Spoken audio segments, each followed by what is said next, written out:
Alright, it's time for everyone's favourite thing in the entire world, straight line graphs. So, some of the things that we should already be aware of here, kind of summarised. The most important is this thing, that like the general form equation of a straight line is y equals mx plus c, where m stands for whatever the gradient is and c is whatever the y-intercept is.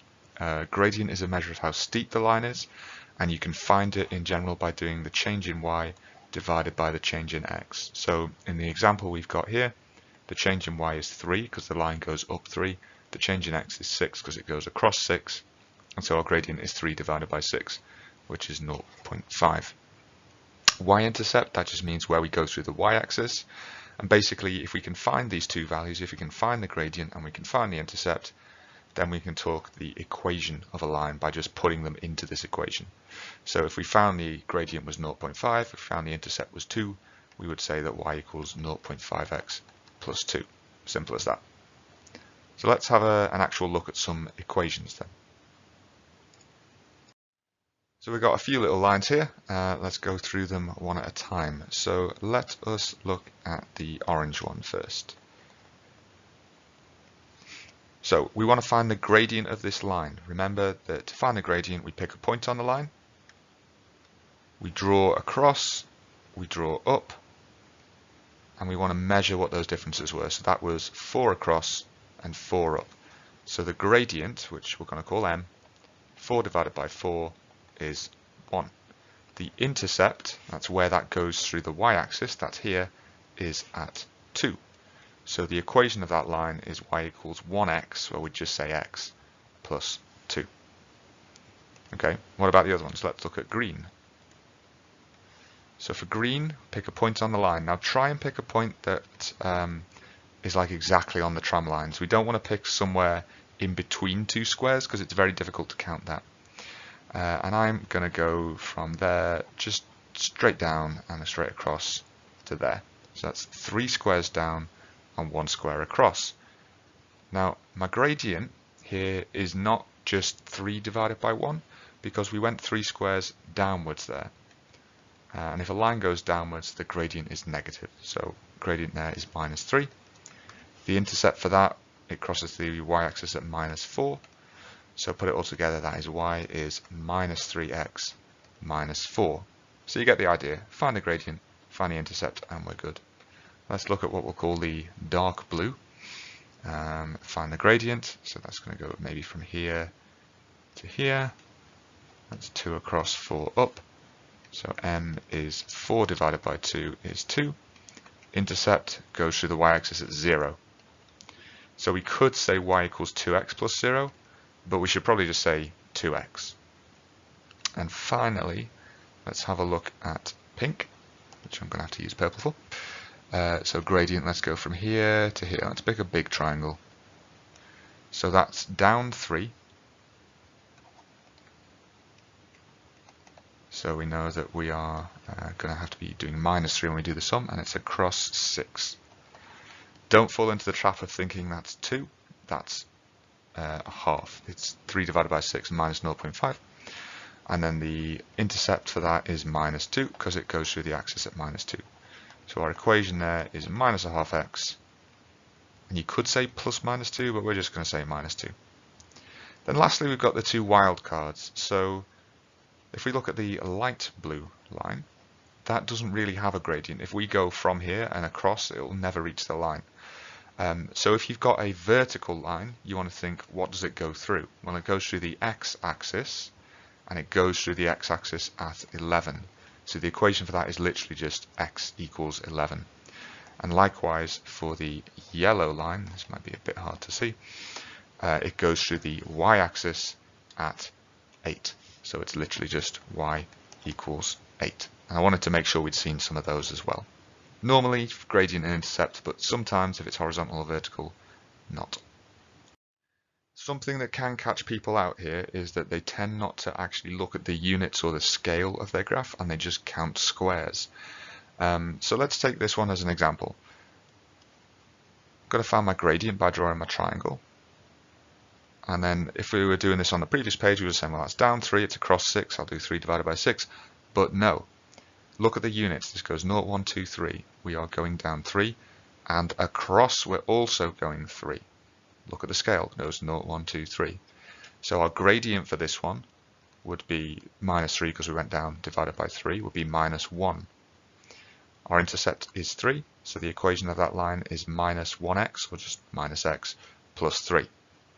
Let's look at the second one. Pick points that are easy to measure. So maybe I'll go up to here. And then that goes all the way across from 0 to 20, so that's 20 across. And it goes all the way up from 100 to here, which is about 220. So it goes up 120. Our gradient there is 120 divided by 20, which is 6. And our intercept is 100. So y equals 6x plus 100. Don't forget to look at the scale. So let's introduce some more terminology. We can talk about lines being parallel. As we all know, parallel lines never meet. It's very sad. But we can use that to find the equations of other lines. So let's first do part A, work out the equation of the line. So let's go across and up. So yeah, check the scale. That's 2 across and 1 up. So m is 1 divided by 2 is a half. Intercept is 3 because it clearly hits the y-axis at 3. So y equals a half x plus 3. But then we want the coordinates of the y-intercept of the line that is parallel to the same line and passes through 4, 1. So if it's parallel, and that's our point 4, 1, it'll have to have the same gradient. So that means for every 2 squares we go across, this line has to go up 1. So it would have had to have come from here, 2 squares across, 1 square up, and then from here, 2 squares across, 1 square up. So it's going to go through the y-axis at minus 1. So the actual equation of that line would be a half x because it's parallel, minus 1. But what do we want? The coordinates of the y-intercept. That would be 0, minus 1. Now the slightly more advanced take on this is they're not always just going to show you a picture of the graph. Sometimes they'll just give you some coordinates on the graph. And we have to know this formula for finding gradient. You can also think about this just as change in y over change in x, because when we're doing a subtraction we're talking about the difference between two things. But this makes sure you get the right sign if you think about it as y2 minus y1 over x2 minus x1. So 3 quick examples. What we do is we label our points. So our first point we label as x1, y1. Our second point we label as x2, y2. And then we just substitute them in. So y2 minus y1 on top, 19 minus 7. x2 minus x1 on bottom, 3 minus 1, gives you 12 over 2, gives you a gradient of 6. So let's do that again. x1, y1, x2, y2. Minus 2 minus 10 on top, 6 minus 4 on bottom.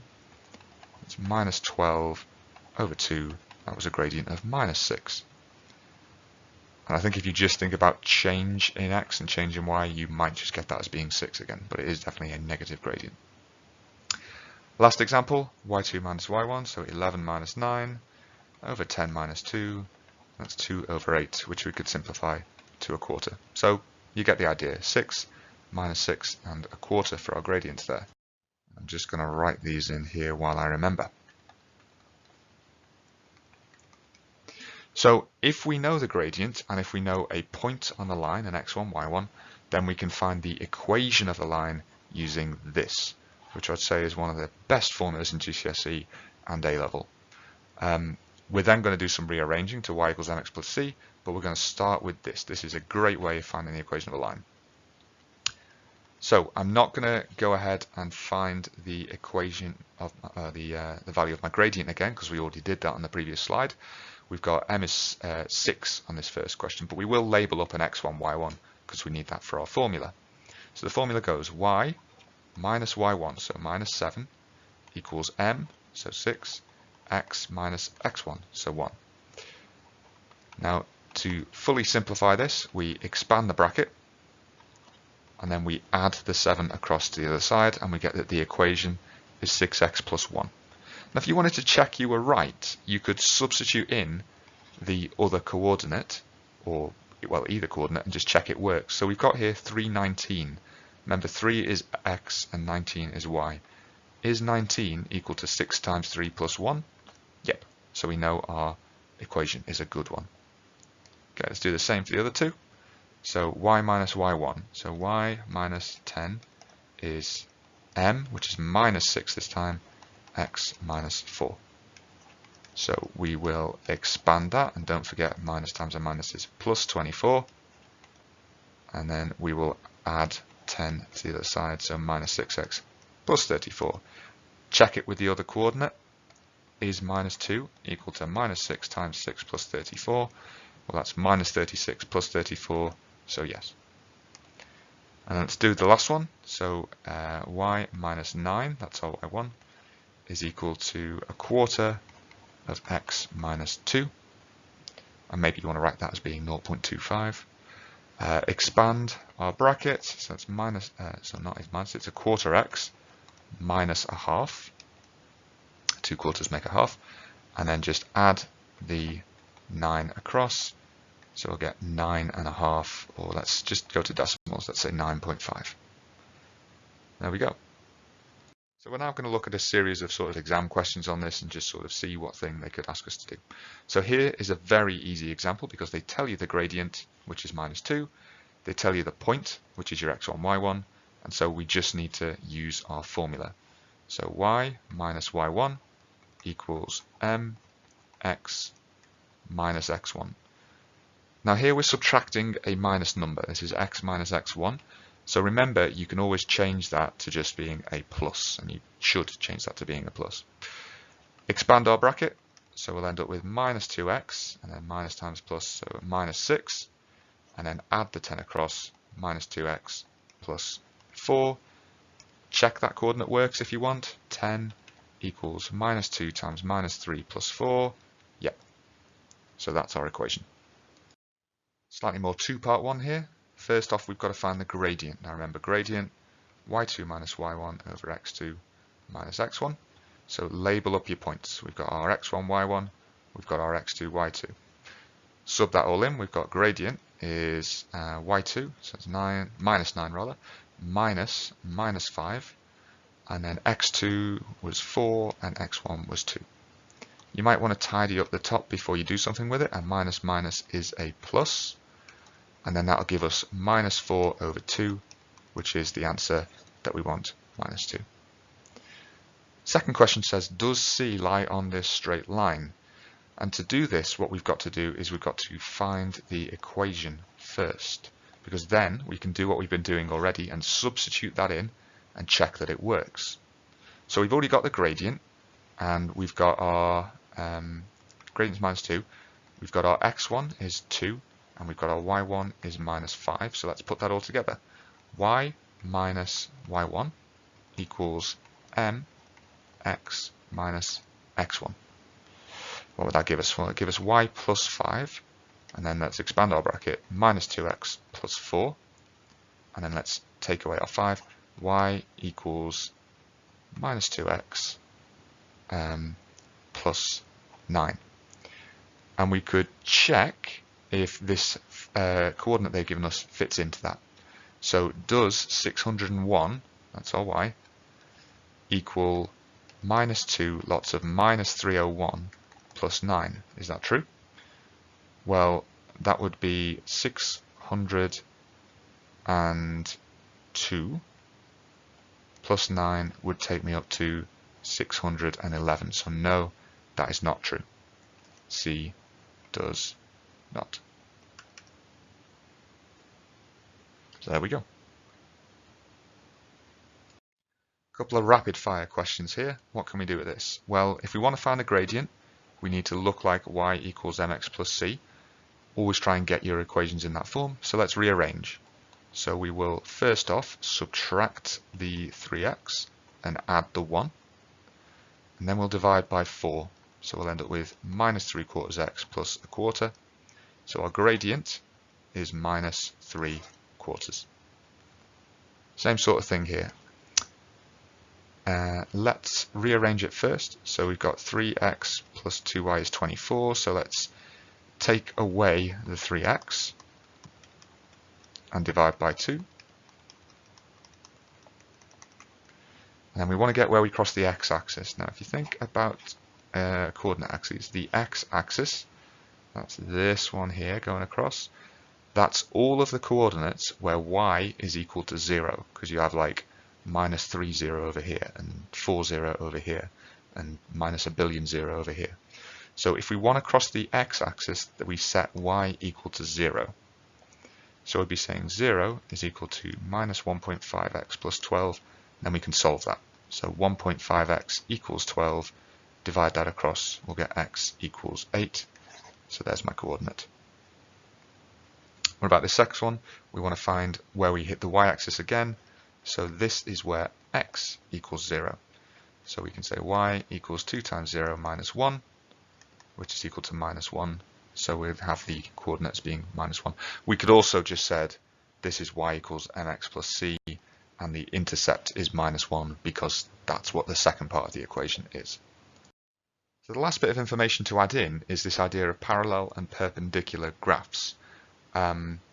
Parallel graphs, as we've already mentioned, have the same gradient as each other, and perpendicular graphs have what we call the negative reciprocal gradient. And that just means that you flip a fraction and change the sign. So we can see here 3 over 2, we flipped it to be 2 over 3, and then changed the sign to be minus 2 over 3. Those are negative reciprocals of each other. Minus 4, that flips to become 1/4, so 1 over 4, and then change the sign. So you've got to read the right word in the question. So this line is parallel to 5x plus 1 and goes through 0, 8.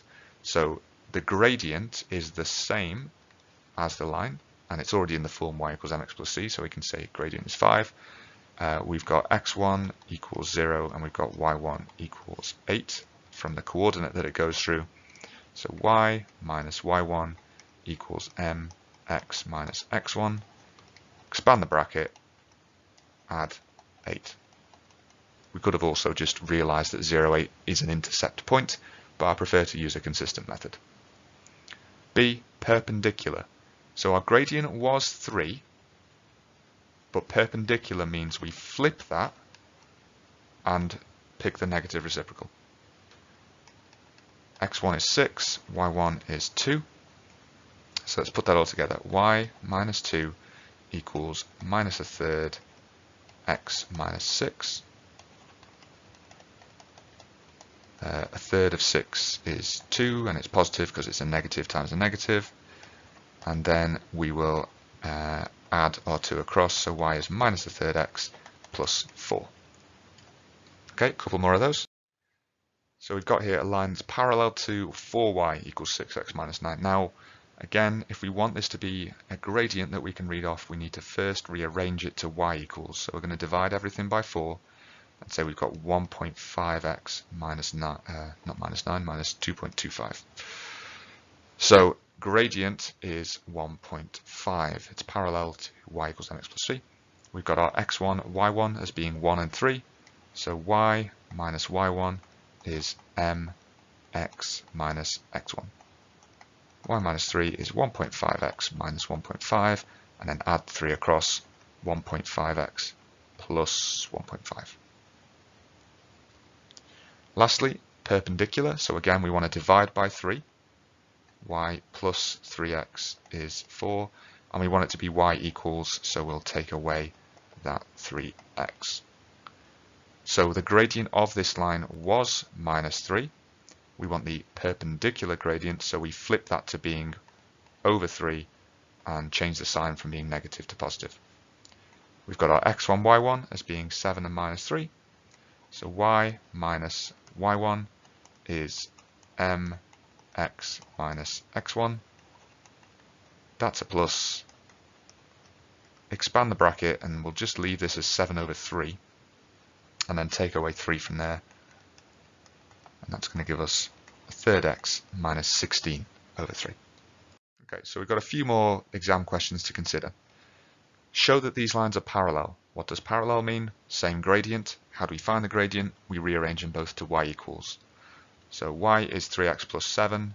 Doesn't need any rearranging. M is 3. And this one we would divide by 2. So y minus 3x equals 4. Rearrange it to y equals 3x plus 4. Gradient equals 3. Done. Write down the equation of the straight line that passes through a point. So that's our x1, y1. and is parallel to the line, so that would tell us m equals 5. So y minus y1 is mx minus x1. Y minus 4 is 5x plus 0, but who's going to write that down? So y equals 5x plus 4. That's our equation. A couple more rapid fire ones. Again, if we want to find the gradient, we need to rearrange this to y equals. So this is minus 3x plus 7. Divide by 2, it's minus 1.5x, or well, they want grade fractions, so minus 3 over 2x plus 7 over 2. Gradient is the number in front of the x, is minus 3 over 2. Write down the equation of a line that is perpendicular. This is already y equals. You might want to rearrange it to have the x in front, if that makes it feel familiar to you. And then we want negative reciprocals. So we take the gradient, we flip it, and we change the sign. 4/3. So let's put all of this together and let's find the equation of the line PQ. So what do we know? Number 1, gradient of the line OR is 7 over 4. So this line has m equals 7 over 4. And also it goes through the origin. It goes through the y-axis at 0. So C equals 0. So we can say for line OR, y is 7 over 4x, and indeed plus 0 if we wanted to say that, but we don't need to. Okay, PQ is perpendicular to OR. Perpendicular means negative reciprocal. So the gradient of OR was 7 over 4, so our gradient is going to be, flip that, 4 over 7, change the sign, minus 4 over 7.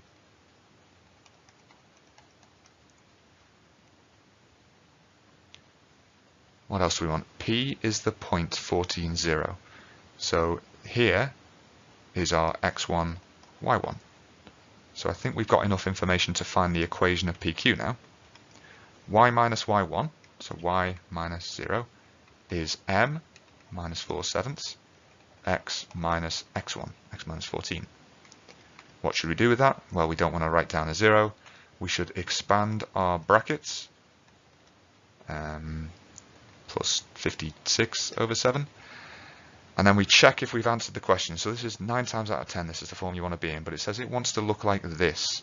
It wants to look like ax plus by equals c. So they want the x and the y on one side, and they want a, b, c to be integers, whole numbers. How we're going to make these into whole numbers is we're going to times everything by 7. And that'll give us 7y is minus 4x plus 56. And then again, we want x and y on the same side, so we'll add 4x across.